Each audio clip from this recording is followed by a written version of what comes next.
Hello students, last video में हमने discuss किया था strength of acid and base. Strength of acid and base, strength of acid and base किसके ऊपर depend करता है? Hydrogen ion concentration. एसिड के केस में मेनली हाइड्रोनियम आयन कॉन्सेंट्रेशन, क्योंकि इसका एग्जिस्टेंस नहीं होता। और बेस के केस में OH माइनस आयन का कॉन्सेंट्रेशन के ऊपर डिपेंड करता है किसी एसिड और बेस का स्ट्रेंथ। जैसे अभी हम कंपैरिजन के लेते हैं HCl, हाइड्रोक्लोरिक एसिड और एसिटिक एसिड। ठीक है, ये दो एसिड को अगर हम कंपैरिजन में लेंगे तो हाइड्रोक्लोरिक एसिड के केस में जो हाइड्रोजन आयन व हाइड्रोनियम आयन का कॉन्सेंट्रेशन होगा, ठीक है, हाइड्रोनियम का आयन का concentration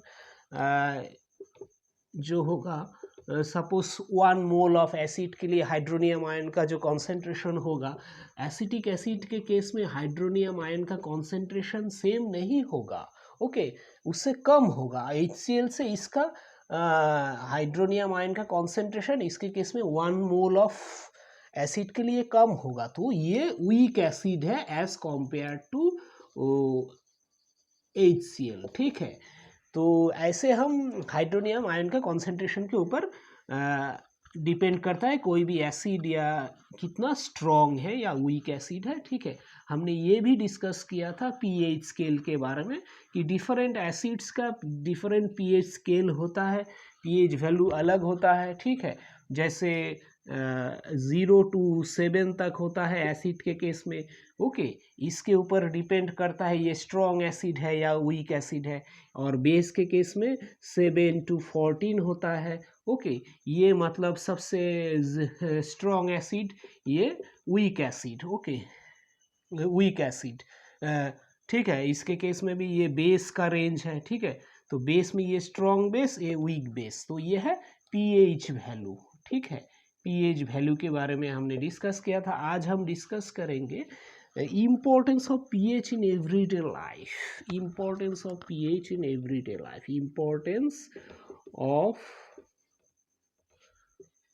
pH in everyday life। Everyday life में भी pH का इम्पोर्टेंस है। जैसे ऑल प्लांट्स या एनिमल्स जो होता है वो pH सेंसिटिव होता है। ओके, pH सेंसिटिव होता है। Okay, plants and animals. कैसे ये कैसे pH सेंसिटिव होता है? जैसे हमारा जो बॉडी है, ओके, बॉडी में pH रेंज होता है। बॉडी मतलब बॉडी जो वर्क करता है, बॉडी में जो ब्लड होता है, ठीक है, या बॉडी में भी जो भी है, ये 7 to 7.8 इस pH रेंज में वर्क करता है। ओके, या कोई भी जो लिविंग ऑर्गेनिजम्स है, ठीक है, और भी जो एनिमल्स है, लिविंग ऑर्गेनिजम्स सरवाइव करता है, only survive very narrow range of pH। ठीक है, तो जैसे आप देखे होंगे एसिड रेन के बारे में, वाटर तो न्यूट्रल होता है। वाटर का जो प्योर वाटर का जो pH वैल्यू होता है वो 7.4 होता है। ठीक है, और ब्लड का भी जो pH वैल्यू होता है 7.4 होता है।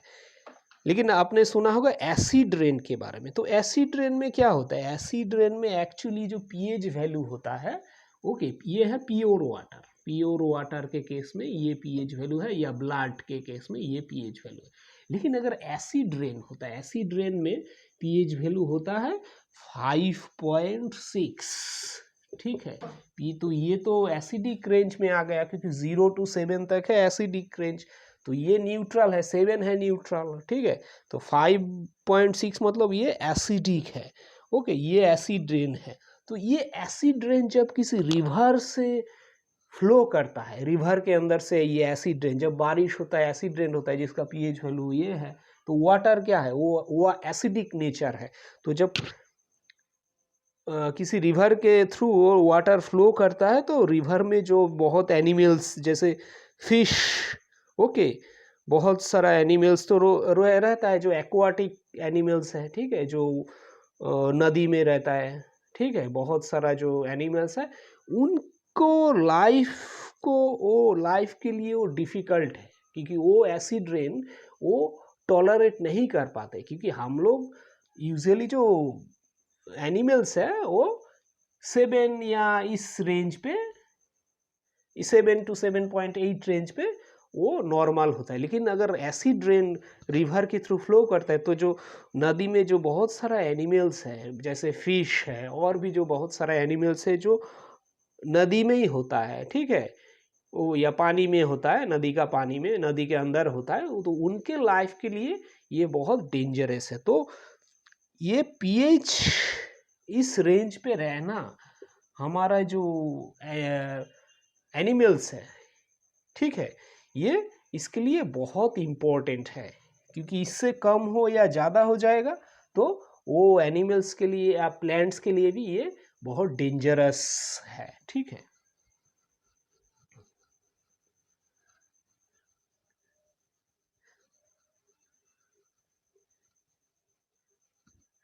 अभी हम अगर पीएच को कैसे पीएच के ऊपर एक्चुअली बहुत सारा जो प्लांट्स है वो भी बहुत पीएच सेंसिटिव है, मतलब कुछ पर्टिकुलर पीएच रेंज पे भी, ठीक है, पीएच वैल्यू पे भी प्लांट्स ग्रो करता है, ठीक है, उसका जो प्लांट्स का ग्रोथ होता है वो पर्टिकुलर पीएच वैल्यू या पीएच वैल्यू का रेंज में, ठीक है, कुछ प्लांट्स ग्रो करता है। तो हेल्दी ग्रोथ के लिए ये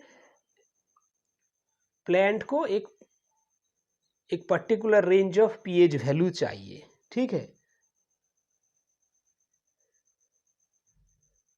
तो सॉयल का जो पीएच वैल्यू है, एक्चुअली सॉयल का जो पीएच वैल्यू होना है वो एक डेफिनिट होना चाहिए। तो हर प्लांट के लिए थोड़ा ये पीएच रेंज वेरी कर सकता है, जैसे कुछ प्लांट के लिए पीएच वैल्यू जो होगा दूसरे टाइप का प्लांट के लिए पीएच वैल्यू अलग भी हो सकता है, ठीक है।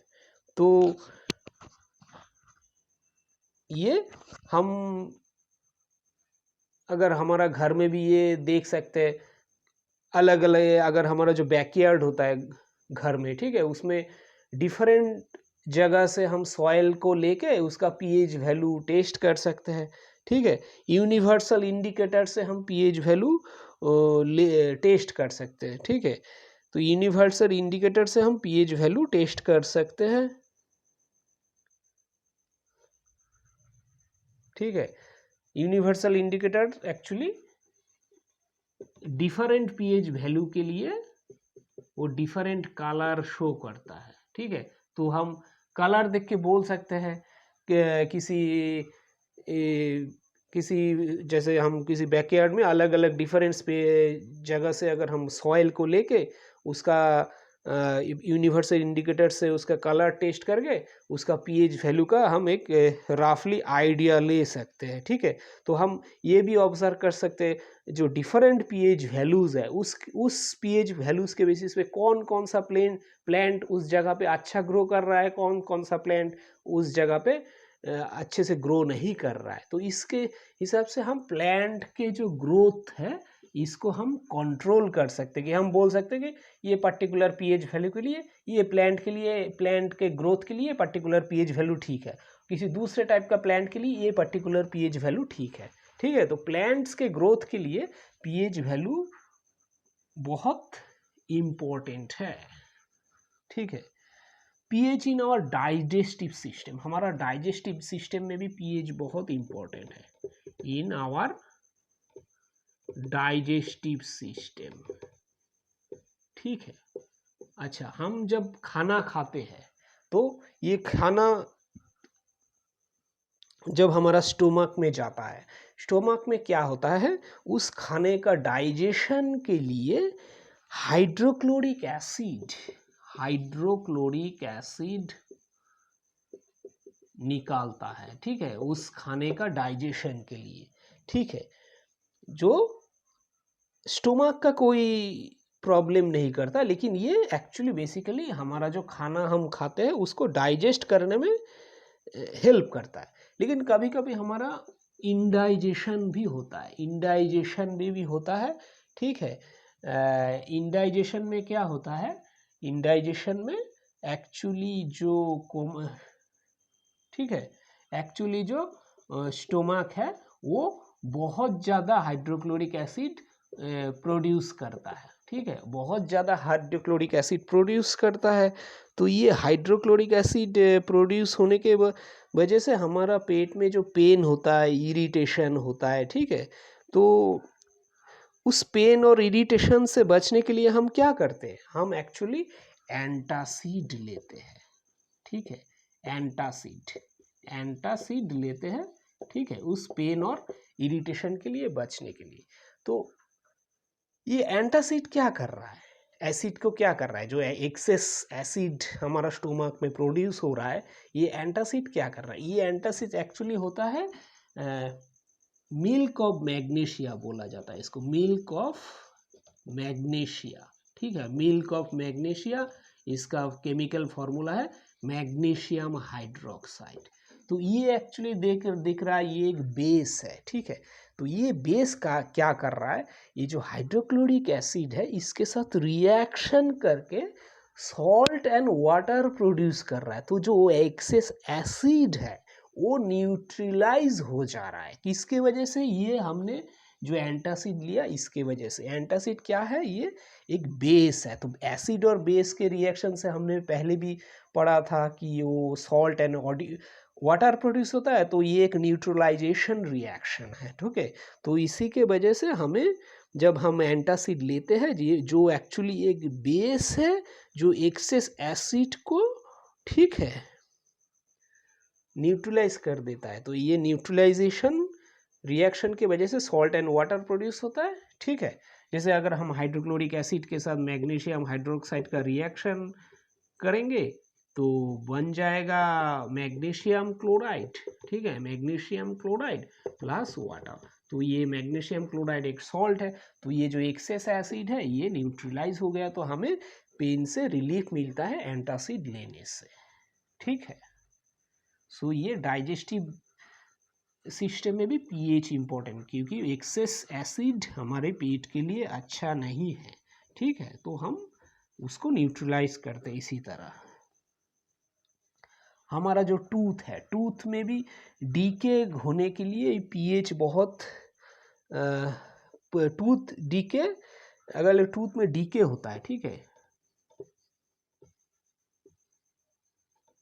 टूथ डीके कब होता है, पीएच चेंज, जब पीएच चेंज होता है, हमारा माउथ के अंदर पीएच चेंज होता है,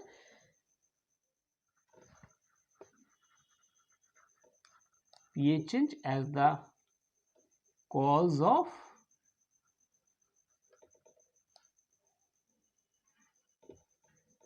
tooth decay। इस केस में क्या होता है, एक्चुअली हम जब खाना खाते हैं वो खाना हमारा मुंह में कभी कभार रह जाता है, कुछ खाना, ठीक है, मुंह में या टीथ, हमारा जो टूथ है, ठीक है, उसमें कुछ खाना रह जाता है। तो उसमें क्या होता है, बैक्टीरिया होता है मुंह में, उस खाने को वो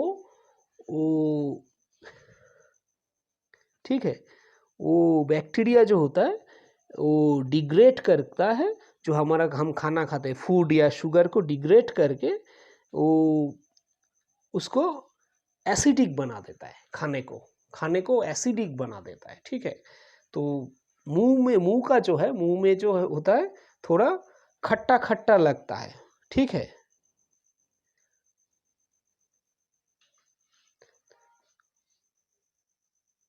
तो उसके वजह से मुंह का जो पीएच रेंज है, पीएच वैल्यू है, ठीक है, मुंह थोड़ा खट्टा खट्टा लगता है, ठीक है।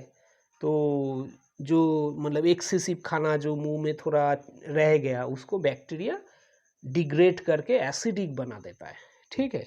तो उसका जो पीएच रेंज है वो 5.5 से कम हो जाता है, तो ये तो एक एसिडिक रेंज है, ठीक है। तो इस रेंज में क्या होता है, टूथ जो होता है टूथ में एक्चुअली एनामेल होता है। ओके, एनामेल होता है, ये है, ये मेनली बना हुआ है टूथ का जो एनामेल है ये कैल्शियम, ठीक है, हाइड्रोक्सी एपाटाइट, ठीक है, कैल्शियम हाइड्रोक्सी एपाटाइट इस मटेरियल से बना हुआ है टूथ का एनामेल। ये बहुत हार्ड सब्सटेंस है, ये इजीली कोरोड नहीं होता, ठीक है। लेकिन अगर इजीली अगर वाटर में डिसॉल्व नहीं होता, क्योंकि वाटर का जो प्योर वाटर का पीएच रेंज है हमने पढ़ा था वो अराउंड 70 है, न्यूट्रल है। लेकिन अगर मुंह में जो हम खाना खाते हैं या शुगर लेते हैं वो बैक्टीरिया से वजह से वो अगर थोड़ा एसिडिक इन नेचर हो जाता है, ठीक है, मुंह थोड़ा खट्टा खट्टा लगता है, तब क्या होता है पीएच का जो रेंज है वो घट जाता है, तो ये 5.5 होता है। लेकिन उस एसिडिक नेचर के वजह से मुंह का भी जो खट्टा खट्टा लगता है, इसी की वजह से ये जो इनामेल है टूथ का इनामेल जो कैल्शियम हाइड्रोक्सी एपाटाइट से बना हुआ है वो कोरोड होने लगता है, ठीक है।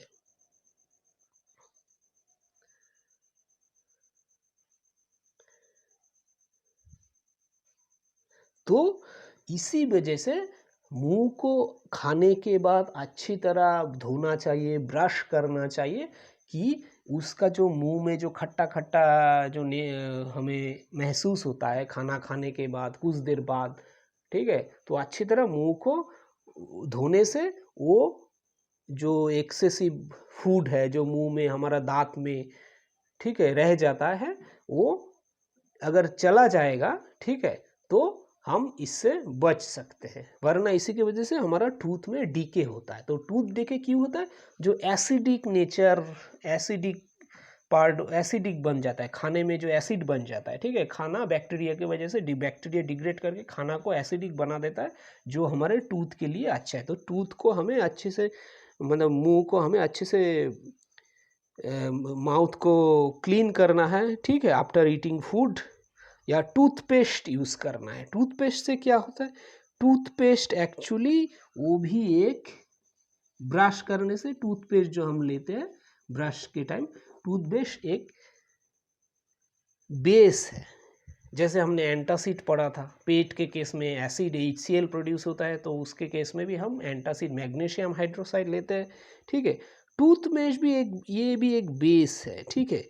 ये बेस क्या करता है, जो मुंह में जो एसिडिक कंपोनेंट बना खाने का डिग्रेडेशन की वजह से ड्यू टू बैक्टीरिया, वो उस एसिड के साथ रिएक्शन करके उसको न्यूट्रलाइज कर देता है, ठीक है। इससे सॉल्ट एंड वाटर प्रोड्यूस होता है, ठीक है। ये सॉल्ट एंड वाटर प्रोड्यूस होने से एसिड, मुंह से वो एसिडिक जो फील आता था वो चला जाता है, तो उसके वजह से हमारा मुंह का एसिड जो पीएच वैल्यू है फिर से नॉर्मल हो जाता है, ठीक है। तो ये एक्सेस एसिड को न्यूट्रलाइज कर देता है टूथपेस्ट। तो टूथपेस्ट न्यूट्रलाइज कर देता है बोल के हमारा टूथ डीके को हम ऐसे प्रिवेंट कर सकते हैं टूथपेस्ट से ब्रश करके। तो ये ब्रश, खाना खाने के बाद ब्रश करना बहुत इम्पोर्टेंट है। बहुत सारा एनिमल्स है जैसे एंट, ठीक है, या जो हनी बी होता है, ठीक है, हनी बी, ठीक है, ये भी देखा गया जब ये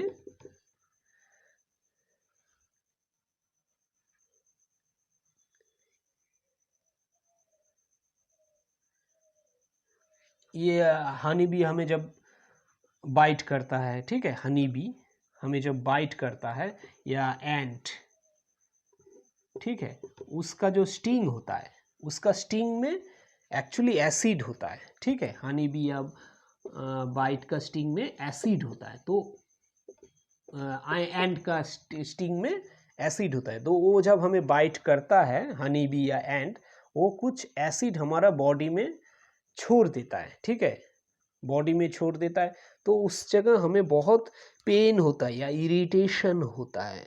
तो उसके लिए हम क्या करते हैं, उसके लिए भी ये भी एक एसिड है, तो ये एसिड एक बेस इसको न्यूट्रलाइज कर सकता है, तो उस बेस का नाम है बेकिंग सोडा। बेकिंग सोडा देने से वो हनी बी या एंट जब हमें बाइट करके वो हमारे बॉडी में जब एसिड छोड़ देता है, उससे हम उसकी वजह से जो पेन होता है, उस पेन से हम बेकिंग सोडा, ये एक बेस है, ठीक है, ये एक बेस है, इसको हम इससे अगर ये यूज़ करेंगे जो स्टंग एरिया है, तो हमें रिलीफ मिलता है। ओके, तो ये भी एक न्यूट्रलाइज कर रहा है, ये भी एक बेस है जो हनी बी या एंट जो एसिड हमारे बॉडी में छोड़ रहा है, उस एसिड को ये न्यूट्रलाइज कर रहा है, ये एक बेस है। तो मेनली यहाँ पे भी न्यूट्रलाइजेशन रिएक्शन हो रहा है। ओके,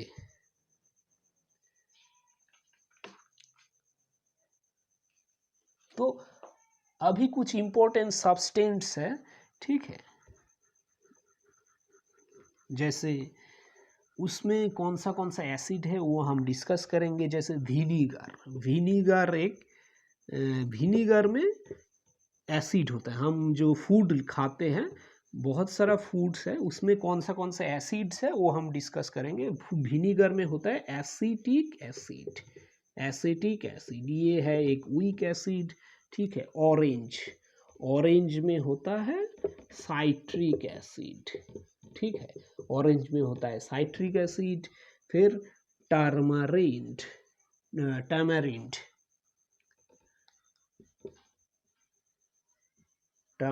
में होता है टार्टरिक एसिड, ये आपको याद रखना है, टार्टरिक एसिड, ठीक है।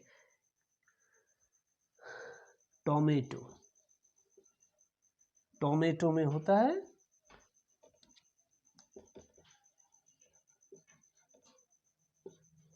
ऑक्सैलिक एसिड, ठीक है। फिर जो सोर मिल्क, जो दही बन जाता है, कर्ड, दूध में भी एसिड होता है, ये होता है लैक्टिक एसिड, दूध में भी एसिड होता है लैक्टिक एसिड, ठीक है। फिर है लेमन में होता है साइट्रिक एसिड, जैसे ऑरेंज में। तो ये सब बेसिकली वीक एसिड्स है, ठीक है। एंट स्टिंग, अभी हमने पढ़ा एंट का जो स्टिंग होता है, ठीक है, वो है मिथानोइक एसिड। और नेटल स्टिंग, ये भी है मिथानोइक एसिड। तो ये सारे एसिड्स है, मेनली ये सब वीक एसिड्स है, ठीक है। हम जो खाना खाते हैं अब, ठीक है, ये सब में जो हम रेगुलर फूड्स है उसमें ये सब यूज़ करते हैं, तो उसमें भी ये सब एसिड्स होता है, ठीक है। तो ये सब बेसिकली वीक एसिड है। जो स्ट्रॉन्ग एसिड्स होता है वो mainly HCl, hydrochloric acid, sulphuric acid, nitric acid, ये सब स्ट्रॉन्ग एसिड है, ठीक है। एसिटिक एसिड भी एक वीक एसिड है, ठीक है। कि स्ट्रॉन्ग एसिड क्यों है? क्योंकि इसका जो हम जब हाइड्रोनियम आयन का कॉन्सेंट्रेशन ये सब एसिड में ज़्यादा होता है। 1 मोल ऑफ ये सब एसिड के लिए जो हाइड्रोनियम आयन का कॉन्सेंट्रेशन होता है वो एज कम्पेयर टू ये सब जो वीक एसिड्स है, इसके कंपैरिजन में वो सब एसिड्स के केस में हाइड्रोनियम आयन का कॉन्सेंट्रेशन 1 मोल ऑफ एसिड के लिए ज़्यादा होता है, ठीक है। तो ये है एसिड्स।